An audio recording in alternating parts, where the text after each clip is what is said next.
세계 증시와 우리 증시를 짚어보는 시간 3분 증시입니다. 정윤교 연합인포맥스 기자 전화로 연결돼 있습니다. 네, 정 기자 먼저 미국 증시부터 정리해 주시죠. 네, 간밤 뉴욕 증시는 5거래일 만에 상승했습니다. 일본은행의 통화 정책 변화로 주요국의 긴축 위험이 커졌지만 그동안의 낙폭 과대에 따른 저가 매수세에 반등했습니다.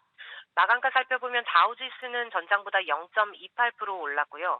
S&P 500 지수는 전장 대비 0.1%, 나스닥 지수는 전날보다 0.01% 오르면서 장을 마쳤습니다. S&P 500 지수와 나스닥 지수는 국채금리 상승의 오름세가 제한되며 강보합권에서 거래를 마쳤습니다. 미국의 10년물 국채금리는 3.7%까지 상승했고요. 종목별로 보면 S&P 500 지수 내 에너지, 통신, 산업 관련주가 오르고 임의소비재와 부동산 관련주는 하락했습니다. 아마존 주가는 회사가 유럽연합 당국과 반독점 혐의와 관련해 합의를 이뤘다는 소식에 0.3%가량 올랐고요. 테슬라 주가는 일론 머스크 CEO가 적극적으로 트위터에 새로운 대표를 물색하고 있다는 소식에도 에버코어가 목표가를 $300에서 $200로 낮췄다는 소식에 8% 이상 하락했습니다. 네, 어제 코스피는 일본의 영향으로 좀 떨어졌는데 뉴욕 증시는 반등했네요. 네, 뉴욕 증시가 과매도 상태에 있다는 판단에 하락이 제한됐는데요. 주요 지수가 오르기는 했지만 투자자들은 일본은행의 통화정책 변화로 긴축 우려를 강화했습니다. 어제 일본은행은 금융정책결정회의에서 기존 정책을 유지할 거라는 시장의 예상을 뒤엎고 10년물 금리 목표치 허용 범위를 플러스 마이너스 0.5%로 확대했는데요. 네. 시장에서는 일본이 장기간 이어진 초저금리 정책에서 벗어나기 위해 사전 토대를 마련하고 있는 것으로 해석됐습니다. 일본은행의 갑작스러운 정책 변화에 엔화 가치는 급등했고 달러화 가치는 급락했습니다. 미국의 10년물 국채금리는 0.1포인트 오른 3.7%까지 상승했습니다.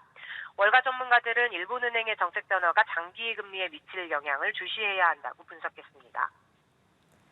네, 이번 주에는 주택지표 발표가 몰려 있었습니다. 간밤 주택지표는 어떻게 나왔나요? 네, 간밤 발표된 주택 관련 지표는 여전히 부진한 모습을 보였습니다. 11월 신규 주택 착공 건수는 계절 조정 기준 전월 대비 0.5% 감소한 연율 142만 7천 채를 기록해 3개월 연속 감소했습니다. 월스트리트 저널이 집계한 예상치인 140만 채보다는 많았지만 수요 약화로 단독주택 착공이 큰 폭의 감소세를 이어갔습니다. 또 미래 주택시장 건설을 가늠하는 지표인 11월 신규 주택 착공 허가 건수는 연율 134만 2천 채로 전월보다 11.2% 감소했습니다. 지난해 11월보다는 22.4% 줄었고요.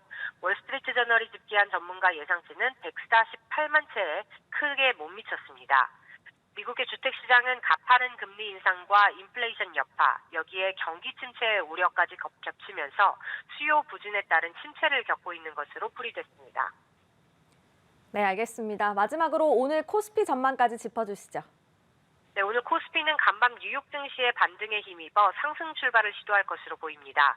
밤사이 뉴욕에서 최근 하락에 따른 반발 매수세가 유입되며 대부분의 종목이 강세를 보인 점은 우리 시장에 긍정적인 영향을 줄 것으로 예상되고요. 외환 시장에서는 엔화와 유로화가 달러 대비 강세를 보이면서 원화 강세 가능성이 높아진 점도 외국인 수급에 우호적인 여건을 만들어줄 것으로 보입니다.